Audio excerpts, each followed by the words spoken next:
गुरुदेव के चरणों में मेरा कोटि कोटि नमन, दंडवत प्रणाम। और भदौरिया जी कैसे हैं आप? बस आपकी कृपा बरस रही गुरुदेव। आपके प्रवचन सुन सुन के बड़ी आत्मा को शांति मिलती और संपूर्ण समाज संतुष्ट हो रहा है। अच्छा। महाराज जी, ये कलयुग, घोर कलयुग चल रहा और कलयुग अभी बचपन पे चल रहा है, तो अभी इतने कर्म हो रहे हैं कि भक्ति के मार्ग पे आदमी जा नहीं रहा। आप जैसे संत बहुत विरले होते हैं, इतने सुलभ संत हैं आप कि बिल्कुल जैसे एक घर का, परिवार का कोई सदस्य, कोई भी आके आपसे मिल सकता है कभी भी 24 घंटे, कोई रोक टोक नहीं, कोई कुछ नहीं है। तो गुरुदेव, कलयुग में आत्मा को शांति मनुष्य कैसे प्राप्त करे और कहाँ कहाँ जाए, किस विधि से करे? क्योंकि मनुष्य के पास इतना समय नहीं है, इतनी फास्ट जिंदगी हो गई है आज के युग की गुरुदेव, के मनुष्य भगवान की तरफ जुड़ने के लिए लालसा नहीं कर रहा। वो तो आप जैसे बताते मार्ग तो लोग चल पाते हैं। अब इसका उद्धार के आज के कलयुग के मनुष्य के लिए ऐसी कौन सी विधि है महाराज जी जो मनुष्य उसका उपयोग करके अपनी मोक्ष प्राप्त करे? बहुत बहुत धन्यवाद भदौरिया जी, आपने बड़ा अच्छा प्रश्न किया है। और आप तो एक आत्मदर्शी गुरु के शिष्य हैं और आप बड़ा अच्छा प्रश्न करते हैं। पिछली वीडियो में आपने कुछ दान के बारे में पूछा था और अब आपने ये पूछा है कि कलयुग में जीव का उद्धार कैसे हो सकता है, कलयुग में बहुत अपराध हो रहा है। तो मैं आप सबको ये कहना चाहूँगा, आपने एक प्रश्न और किया है, कलयुग में आयु बहुत कम है, कम हो जाएगा तो अपने कल्याण का साधन वो कैसे प्रशस्त कर सकता है। 4-5 प्रश्न आपने किए हैं। तो मैं आपको यह निवेदन करना चाहूंगा, एक हिसाब से कलयुग अच्छा है, इसलिए अच्छा है कि सतयुग में 12 वर्ष जब तप करके तीर्थों में रहने से जो फल प्राप्त होता है, कलयुग में एक दिन एक रात्रि करने से उतने फल की प्राप्ति हो जाती है। बहुत इसलिए बाबा तुलसी ने कहा था, कलयुग युग समान नहीं जो कर नर विश्वास। यदि कोई समझ ले तो फिर कलयुग ही है, ऐसा युग कहाँ मिलेगा। हाँ, मैं निवेदन करूंगा, कलयुग में रहते हुए लोग भी सतयुग का आनंद प्राप्त कर सकते हैं यदि उनके अंदर ये बातें आ जाए। मेरे सामने कूर्म पुराण रखा है, आपने कुछ बातें की हैं और ये प्रसंग मुझे, मैं इसका स्वाध्याय कर रहा था, ये कुछ बातें पूछ ली हैं, तो मैं आपको कहना चाहूंगा कि कलयुग के दोष हैं। कलयुग में भ्रूण हत्याएं बहुत होंगी, बहुत वीरों की हत्याएं बहुत होंगी। कलयुग में भारी भ्रूण हत्या होगी। ग्रंथ में यह वर्णन किया गया है, गर्भ में ही संतान को समाप्त कर दिया जाएगा। ये कलयुग का दोष तो है ही बिल्कुल। और युगों में इतना बच्चों को नहीं मारा जाता था, बहुत दोष। जो नारी गर्भ में गर्भपात करा दे, बच्चे को समाप्त करा दे, ग्रंथ में कहते हैं कि उसके हाथ का पानी पीने का धर्म नहीं। जो और युगों में ऐसा होता नहीं था जितना कि इस युग में हो रहा है। भ्रूण हत्या, वीर हत्या प्रयायते नरेश्वर। इस युग में वीर को मारना बहुत अपराध, वीरों को मारना अपराध तो है ही, बिना कारण के बहुत अपराध हो रहे गुरुदेव, इन्हीं का सबको शांति मिले। भ्रूण हत्या, वीर हत्या प्रयायते नरेश्वर कथा सुनाई गई है। ये कलयुग में बहुत ज्यादा होगा। कलयुग में स्नानम होमम जपम दानम देवतानाम तथार्चनम। कलयुग का प्राणी बहुत आलसी होगा स्नान करने में। अखबार पढ़वा लो, चाहे सो करो, लेकिन आएगा 12-1 बजे। हाँ, ये कलयुग का ये बहुत बड़ा दोष है। ये वर्णन है, अर्चन नहीं, हवन नहीं। कौन कितने % में लोग हवन करते हैं? नहीं करते। लेकिन यहाँ एक बड़ी सुंदर बात ये कही गई है कि कलयुग में यदि आप भोर में जल्दी स्नान कर लेते हैं, हवन करते हैं, यज्ञ करते हैं, देवताओं का अर्चन करते हैं, दान पुण्य करते हैं, माँ बाबूजी की सेवा करते हैं, और कितनी सुंदर बात कही गई है, आप नदियों को गंदा नहीं होने देते, तो आप इस कलयुग में देवता की तरह जिंदगी जी रहे हैं। बिल्कुल सत्य बात है गुरुदेव, अकाट सत्य है। कलयुग में भी सतयुग ला सकते हो। हाँ, कलयुग में बिल्कुल बिल्कुल बिल्कुल बिल्कुल कलयुग में सतयुग की ही बिल्कुल ये स्थिति है। आपने ऐसे जगह ऐसे सरल में बता दिया है कि बड़ा दुर्लभ से दुर्लभ भी आपने इतना करीब से, इतना सूक्ष्म बिल्कुल तरीके से बता दिया है, कर सकते हैं। आपने प्रश्न भी तो बहुत अच्छा किया है, बहुत बढ़िया प्रश्न किया है। कलयुग में यदि व्यक्ति, चाहे बाबा तुलसी को पढ़िएगा, आप महर्षि वाल्मीकि जी को पढ़िए, भगवान वेदव्यास को पढ़िए, और बजरंगबली श्री हनुमंत लाल जी महाराज का ध्यान कीजिए, भगवान शिव को मानिए, उन्हें अपनाइए, और ऐसा व्यवहार किसी के साथ मत कीजिए जो व्यवहार स्वयं में आपको पसंद नहीं है। तो अपने चरित्र के साथ जीवन जिया जाए। पराई नारी में भी हम मात्र, भगिनी, बेटी, माँ, ये हम रूप देख लें, तो मुझे लगता है कि इस युग में भी जीव का अपने आप में बिल्कुल कल्याण है। क्यों कल्याण नहीं होगा? अवश्य में कल्याण होगा। आपने बहुत अच्छा प्रश्न किया है, इससे लोग बड़े लाभान्वित होंगे। तो मैं तो कहूँगा, यदि आपसे बनता है तो आप ये जन करें, आप गौ माता को चंदिया दें, आप गैया मैया को आप रोटी दें, आप भूखे को भोजन दें, प्यासे को पानी दें, तो कलयुग में भी हम सतयुग जैसा जीवन जी सकते हैं। कलयुग में बहुत ज्यादा तरह से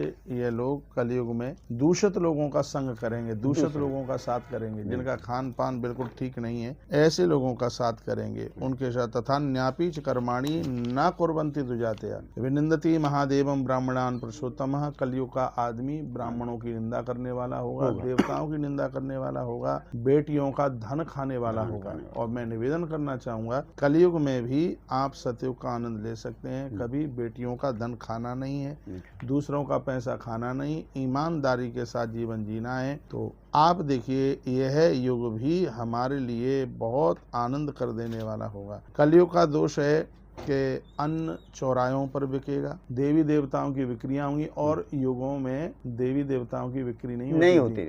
आज रुद्राक्ष बेचना, तुलसी बेचना एक बहुत बड़ा व्यापार बन गया। इसमें 12 नंबर का एक श्लोक है, इसमें वर्णन किया गया, अट्टशूला जनपदा शिवशूला चतुष्पदा। चौराहों पर रख करके देवी देवताओं की प्रतिमाओं को, शिवलिंग इत्यादि को बेचा जाएगा। प्रमदा के शूला भविष्यंति कलो युगो। कल काल में जो बहुत ज्यादा ड्रामा कर लेगा, बहुत ज्यादा भेष रूप बना लेगा, उसको महान माना जाएगा, उसे बहुत विशेष माना जाएगा। कलयुग के इस समय में भी लोग अपनी मुक्ति का साधन बिल्कुल खोज सकते हैं, इसमें कोई संशय वाली बात नहीं है। और आप जैसे संत उंगली में गिनने ऐसे मिलते हैं, बड़े बिरले मिलते हैं, इतने अच्छे तरीके से समझाते हैं, कोई पैसा नहीं लगना, कोई कुछ नहीं लगना है। गुरुदेव, मेरा आखिरी प्रश्न ये है, आज कलयुग में मनुष्य दान करता है, लेकिन जो खाता अच्छा है और सड़ा गला दान कर देता, तो ये दान की किस श्रेणी में आता है? हमारे ग्रंथों में ये वर्णन किया गया है, दान वो है जो चीज आपको बढ़िया से बढ़िया लगती है, उसको पहले दान में करें। हमारी भारतीय संस्कृति तो ये है कि तुम्हारे पास में जो है, उस देखो 3 तरह के लोग होते हैं। एक वो लोग होते हैं जो दूसरे कमाते हैं और हम उनसे लूट करके खाते हैं, वो तो गलत। एक वो होते हैं जो स्वयं कमाते हैं, स्वयं खाते हैं, वो गलत। लेकिन एक लोग वो हैं जो स्वयं कमाते हैं, दूसरों को खिलाते हैं, ये श्रेष्ठ हैं। जो स्वयं कमाते हैं, दूसरों को खिलाते हैं, वो देवतुल्य में आते हैं। हाँ, वो देवता है, वो साक्षात देवता, और यही जिंदगी होनी चाहिए।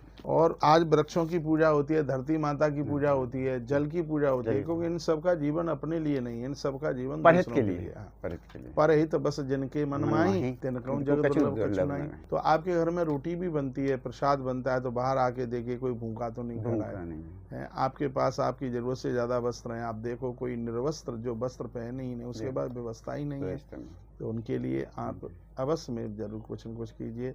बहुत बहुत धन्यवाद है आप सभी का, और बड़ा बड़ा धन्यवाद गुरुदेव, बड़े धन्यवाद प्रणाम। सर्वज्ञम सर्वकारम तु साक्षात विष्णु व्यवस्थितम। परमात्मा साक्षात है, इस कूर्म पुराण में लिखा है। भगवान यहाँ कल भी था, आज भी है और कल भी रहेगा। हमारा नजरिया ठीक से हो जाए तो संसार के कड़ कड़ में हमें ईश्वर की व्यापकता का अनुभव हो। अच्छा गुरुदेव, मैंने वो आपके जीवन में पूरा देखा है, आपने तन मन धन समय सब बिल्कुल समाज के लिए दे रखा है। आज गौ माता के लिए आपने गौ वंश जगत में इतनी बड़ी क्रांति लाके खड़ी कर दी है कि मैं अपनी उम्र में मैंने अपने नहीं देखा आज तक। गौ वंश जगत में इतनी बड़ी क्रांति लाके खड़ी करी है गुरुदेव आपने, जो मैं अपने जीवन में सोच नहीं सकता। और समाज के में इतने लोग, इतने संत, इतने उच्च कोटि के लोग हैं, लेकिन उनके दिमाग में ऐसी बुद्धि नहीं आई। आप तो देव स्वरूप और दिव्य शक्ति ही काम कर रही, और गौ माता इतनी खुशकी है वहां पे। और आने वाले समय में वर्ल्ड में ऐसी गौशाला हुई गुरुदेव जो युगों तक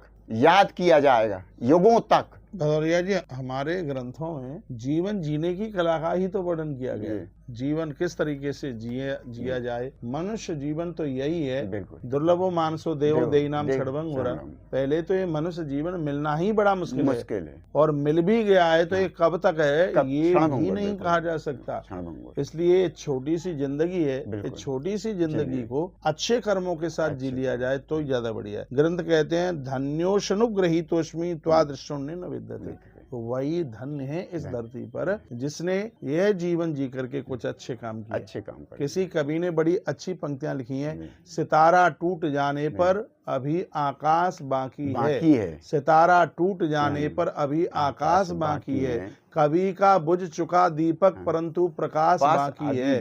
भले ही मुरझा गया है फूल लेकिन सुवास बाकी है। नहीं है व्यक्त पर उसका अमर इतिहास। बात है गुरुदेव, वाह वाह। आदमी की अच्छाइयाँ साधो हमेशा साधो जिंदी रहती साधो है। साधो इसलिए साधो। हमें और आपको सबको अच्छे अच्छे काम करने चाहिए। तो इन वीडियो में हम भगवान का ही महात्म्य सुनाते हैं। महात्म्यम देव देवेश धर्मान वेद निर्दिष्टान।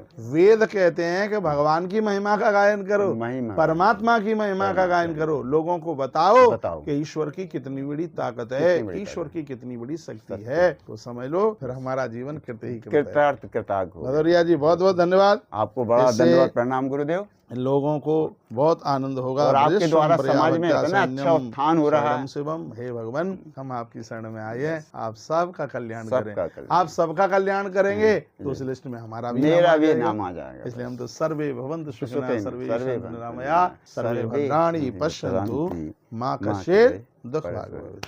ओम शांति ओम शांति शांति। शांति।